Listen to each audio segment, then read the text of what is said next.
My name is Gordon Hockey. I'm Head of Legal Services Registrar at the Royal College of Veterinary Surgeons.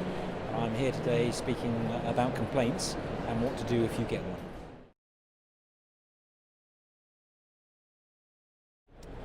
I think the usual reaction is shock and surprise and worry. That's the feedback we get from people who respond to complaints.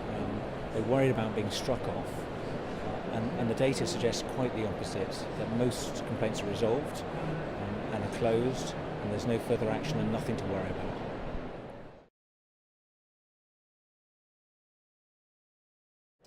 Okay, how common? We have about 750 complaints a year. And when you look at the practicing profession of 25,000, about 18,000 in the UK who are working, that's less than 5% being complained about a year. If everyone took a turn, then it would take about 20 years. But of course, life isn't quite like that. We have our frequent flyers, as we call them, people who complain about quite a lot.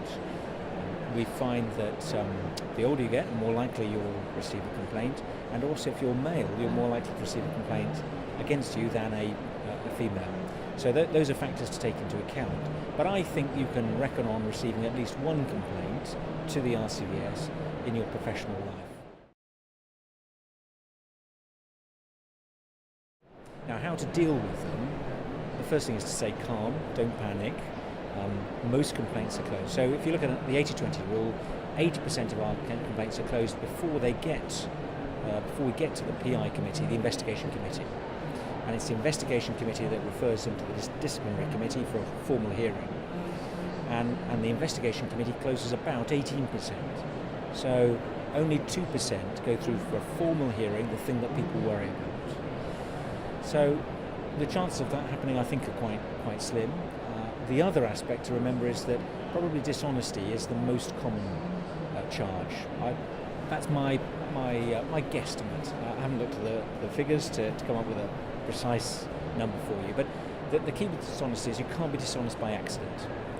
So it's not something that's going to happen to you by chance. It's not something you're going to walk into. You've got to set out to do it. And as long as you're not dishonest, and as long as you're competent, chances are you're going to be fine.